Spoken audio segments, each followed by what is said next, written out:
लग्नाच्या दिवशी प्रत्येकाच्या आयुष्यात आनंद असतो, पण जेव्हा लग्न मंडपात आलेली वधूच खरी नसेल तर आणि तिचं खरं नावही कुणालाच माहीत नसेल तर आजची कथा शेवटपर्यंत नक्की पहा. कथा: साताऱ्यातील अभिजित देशमुख हा एका मोठ्या कंपनीत इंजिनियर म्हणून काम करत होता. त्याच्या प्रामाणिक स्वभावामुळे गावातही त्याची चांगली ओळख होती. एके दिवशी त्याचे वडील म्हणाले, "अभिजित, तुझ्यासाठी एक खूप चांगलं स्थळ आलं आहे." अभिजित लग्नासाठी तयार नव्हता, पण आईच्या आग्रहाखातर त्याने होकार दिला. मुलीचं नाव होतं अन्वी. दोन्ही कुटुंबांनी भेट घेतली. अन्वी शांत, सुस्वभावी आणि सुशिक्षित होती. दोघांनी एकमेकांशी थोडं बोललं आणि लग्न ठरलं. लग्नाला फक्त 3 दिवस बाकी होते. त्या रात्री अभिजितच्या मोबाईलवर एक अनोळखी नंबरवरून मेसेज आला, "हे लग्न करू नकोस, नाहीतर सगळं संपेल." त्याने कॉल केला, पण फोन बंद होता.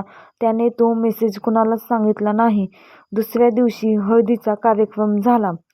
सगळीकडे आनंदाचं वातावरण होतं, पण अभिजितची आजी एका कोपऱ्यात शांत बसली होती. तिने अचानक अभिजितला जवळ बोलावलं. ती म्हणाली, "या घरात 25 वर्षांपूर्वीही असंच एक लग्न ठरलं होतं, पण त्या दिवशी वधू अचानक गायब झाली होती." अभिजित हसला. "आजी, जुन्या गोष्टी सोड ना." आजीने त्याचा हात घट्ट पकडला. ती वधू कधीच सापडली नाही आणि त्या दिवसानंतर या घरात जेव्हा जेव्हा लग्न ठरतं तेव्हा काहीतरी विचित्र घडतं. अभिजितच्या अंगावर काटा आला. लग्नाचा दिवस उजाडला. मंडपात पाहुण्यांची गर्दी होती. पुरोहितांनी वधूला आणायला सांगितलं. अन्वी लाल साडीत हळूहळू मंडपात आली. सगळं सुरळीत सुरू होतं. तेवढ्यात मंडपाबाहेर एक काळी कार येऊन थांबली. त्यातून एक पांढऱ्या साडीतली मुलगी उतरली. तिच्या चेहऱ्यावर भीती होती. ती धावत मंडपात आली आणि मोठ्याने ओरडली, "हे लग्न थांबवा. ही नाही, अन्वी नाही." सगळे जागच्या जागी थबकले. अभिजितने आश्चर्याने तिच्याकडे पाहिलं. ती रडत म्हणाली, "मीच खरी अन्वी आहे." मंडपात बसलेली वधू हळूहळू उठली.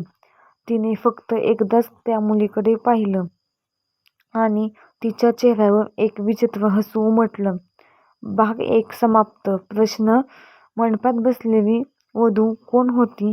स्वतःला खरी अन्वी म्हणणारी मुलगी कोण? आजीने सांगितलेली 25 वर्षांपूर्वीची घटना याच्याशी संबंधित आहे का, हे जाणून घेण्यासाठी पहा अनोळखी वधू भाग 2.